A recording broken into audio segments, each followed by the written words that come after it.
बज रहे हैं 10 है रक्षाबंधन का दिन और रानी चल रही है अपने मामा के घर। तो देखिए सूट पहन के कैसी स्टाइल मार रही है, लेकिन पहनी है नीचे सैंडल। और इसको ये पता नहीं है कि सूट में सैंडल नहीं पहननी है, क्योंकि फैशन से कुछ लेना देना नहीं है इसको। तो आज त्यौहार के दिन ये सूट पहनी हुई है और अब जा रही है। हम सभी लोग पहुंचाने निकले हैं, 2-4 घंटे के लिए जा रहे हैं उमरिया और जल्दी आ जाएंगे। इसके बाद ये हमारे घर की दुकान है, इसमें हम लोगों ने राखी, रुमाल वगैरह सब चीज़ खरीद लिया। इतनी एवन क्यों, रुमाल राखी हमारा गोलू रखा है तो क्यों हम दूसरी जगह लेने जाएं। तो हम कहीं नहीं गए, यहीं पे सारी चीज़ें खरीद लिए, क्योंकि मौसम में सारी चीज़ें गोलू की दुकान में मिल जाती हैं हमारे। तो बहुत सुंदर सुंदर सी राखी और सुंदर सुंदर सी रुमालें थी। तो काजल और प्रीति हम सभी लोग यहीं पे लेके देवी माता को चढ़ाने के लिए गए। खैर माता शंकर जी को चढ़ाए, लड्डू गोपाल को चढ़ाए, ऐसा करके फिर दूसरा काम किए। कल थोड़ा फ्री थे दोपहर में, तो हम 1-1:30 बजे तो खैर माता से आए थे पूजा करके। और देख लीजिए राखी रुमाल बहुत सुंदर सुंदर सॉफ्ट कपड़े रुमाल के हैं। और इधर सिसकियों भरी राखी, जितनी समय मेरी बुआ थाली सजा के और मेरे बाबूजी को तिलक लगा के और राखी बांधने गई, उस समय कलेजा मुँह को आ रहा था। ऐसा कोई नहीं था कि ना रोएं। पिछले साल मेरे बाबूजी बिस्तर में सो के राखी बंधाए थे और इस साल फ़ोटो के अंदर बैठे माला पहन के बैठे हुए हैं। ऐसा लग रहा है, मैं बता नहीं पाऊँगी।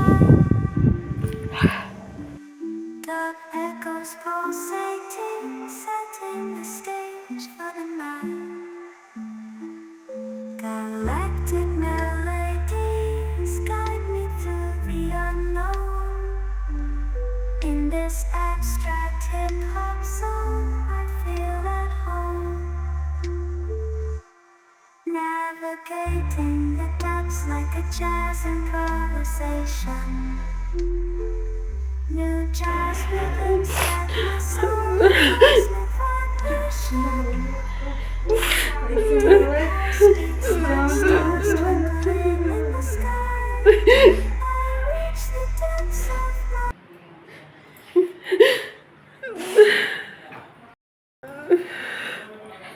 वीडियो बना रही थी, मेरे हाथ से कैमरा छूटा जा रहा था। मेरे को इतना गंदा लग रहा था कि क्या बताऊँ मैं। सारा बात हमारे कक्कू को राखी बंधी। छोटे कक्कू हमारे नहीं थे, देवरा गए हुए थे, शशिकांत की दादी ख़त्म हो गई थी। और इधर बुआ लोगों ने कक्कू को बांधी राखी और फिर इसके बाद मम्मी को राखी बंधी बाबूजी के पास बैठा के। और इस समय इतना गमगीन माहौल हो गया था कि क्या बताया जाए। तीनों बुआ रो रो के हलाकान थी और मैं तो वीडियो बना रही थी तो मेरे आँख में ही नहीं दिख रहा था कि मैं क्या बनाऊँ, कैसे करूँ। ऐसे करके तीनों लोगों ने राखी बांधी और पूरा दिन सभी कोई रोते रहे और हम लोगों ने राखी ही नहीं बांधी। सारा दिन ऐसे रहे आए, ना कोई तैयार हुआ, ना कोई कपड़े लत्ते अच्छे पहने। सभी ऐसी जैसी थी सुबह से नहा के वैसे ही रह गई सब पूरी बहनें। और हमारी दुर्गा जो है चली गई कल रक्षाबंधन के ही दिन, तो उसके लिए कुछ समय दुखी रहे कि हमारी बहन चली गई राखी के ही दिन, क्योंकि उसकी दादी सा ख़त्म हो गई। और इसके बाद आ गई हमारी उपासना। अभी रात के बज रहे हैं 7 और सभी लोग बनाने लग गए खाना पीना। मैं फलाहार बना रही थी क्योंकि पूर्णमासी का व्रत था, बहुत सारे लोगों का व्रत था। तो हम लोगों ने वैसे मिलजुल के बनाया सीधा साधारण सा खाना। किसी का कुछ करने का मन ही नहीं हुआ, कुछ भी हो जाए बहुत दिक्कत की बात है। जिसके घर में ऐसा माहौल हो कुछ नहीं कर पाएगा। इधर मम्मी की हो रही है माला शाम के टाइम। मम्मी हमारी घंटों माला जपते बैठे रहती हैं, इसके बाद फिर खाना पीना खाती हैं। और इधर हो रही है रक्षाबंधन की तैयारी। सभी लोग बैठ चुके हैं आया के धीरे धीरे करके अपनी अपनी जगह पे। और अब हम बहनों की देर है। और इधर सज गई टेबल, जो कुछ भी था जैसा भी था तो हम लोगों ने राखी बांधी ऐसे करके। तो पहले बच्चों की राखी बंधी और इसके बाद फिर भाइयों ने बंधाई, क्योंकि मेरे भाई पूरे नहीं थे, 3 भाई ही थे। तो बेचारे दूर बैठे हुए थे। इन लड़कियों ने राखी बांधने में बहुत सारा समय लगाया। ये 4-5 लड़कियां थी राखी बांधने के लिए। भाई तो 3 ही थे इनके भी और लड़कियां 5 थी। ऐसे करके इनको बहुत समय लग गया था।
इसके बाद अब भाभीयों को राखी बंध रही है। अभी रात के बज रहे हैं 8 और राखी बांधते बांधते इतना लेट हो गया। दिन में हम लोगों ने नहीं बांध पाए राखी, क्योंकि ये सभी भाई इधर उधर हो गए थे और मन भी नहीं हो रहा था। कोई कहता है भद्रा लगा था। आजकल का सिस्टम थोड़ा सा अलग हो गया है और देख लो सुन लो तो मन नहीं पड़ता फिर। इसी हिसाब से हम लोगों ने लेट राखी करी, तो पूरा रात ही हो गई हमारे यहाँ के घर की राखी बांधते बांधते। और ये सामने बाबूजी की फ़ोटो के सामने ही हम लोगों ने राखी बांधना स्टार्ट किया था, क्योंकि बाबूजी को हमारे बहुत अच्छा लगता था ये सारा माहौल। हमेशा वो बैठ के देखा करते थे, घंटों हमारे यहाँ लग जाता था राखी बांधने में, तो उनको बहुत खुशी होती थी। कुर्सी डाल के वहीं पे बैठा करते थे। उस समय बहुत सभी भाई भाई रहा करते थे। अब तो सब इधर उधर हो गए हैं। कभी कभी ऐसा मौका मिलता है कि सभी भाई हों, हमेशा नहीं मिलता। पिछले साल बाबूजी बीमार थे तो उस साल सभी लोग थे, तो इस साल फिर से वही 1 आध 2 3 ऐसा करके। तो भाभीयों को राखी भी बंधी तो अलग अलग दिन बंधी, भाइयों को भी बंधी तो अलग अलग दिन बंधी। ऐसा कर करके फिर हम लोगों ने बांधी राखी। और खाना खाने के लिए बहुत मतलब रात हो गई थी फलाहार करने के लिए। हम बहुत लोग व्रत थे और सभी कोई रोग आ रहे हैं। कोई ऐसा नहीं है कि मतलब खुश है, सभी कोई कोरोना आ रहा है। और इतना मतलब माहौल गंदा था। कल का दिन बहुत ही भारी था और डर लग रहा था कि रक्षाबंधन आ रहा है धीरे धीरे करके। तो अब आ ही गया जिस दिन, तो उसकी तो बात ही अलग ही कैसा लग रहा था। तो भगवान करे किसी के यहाँ ऐसा दिन ना दिखाए, सभी को खुशियों से भर के रखे, सभी का घर खुशियों से भरा रहे। और हम लोगों ने फिर भाभीयों को राखी बांधी, आरती उतारी, टीका बंधन किया। इसके बाद फिर थोड़ा सा फ़ोटो शूट किए बच्चों लोगों ने। बहुत हो हल्ला, छोटे बच्चों को तो कुछ मालूम नहीं होता कि क्या हो रहा है घर पे। और इधर सभी के चेहरे पे फिर से एक नई बहार आ गई, खुशी आ गई, क्योंकि फिर से साड़ी मिल गई और साड़ियों की बहार सी आ गई है। मैं फिर दिखाऊंगी वीडियो पे कि कितनी साड़ियाँ हमें मिली हैं। और इधर पैसे भी मिल रहे हैं, 1000 500 कितने रुपए हैं मैंने देखा भी नहीं था और रख दिया था, तो शायद 500 रुपये ही मिले हैं ऐसा करके। तो आप सभी को रक्षाबंधन की ढेर सारी शुभकामनाएं और भगवान करे सभी भाई बहनों की जोड़ी सलामत रहे, भगवान सभी को अच्छे से रखे, सबके साल खुशियों से भरे रहें। और मैं कर रही हूँ वीडियो का एंड। मेरी वीडियो पसंद आए लाइक करें, शेयर करें, सब्सक्राइब करें।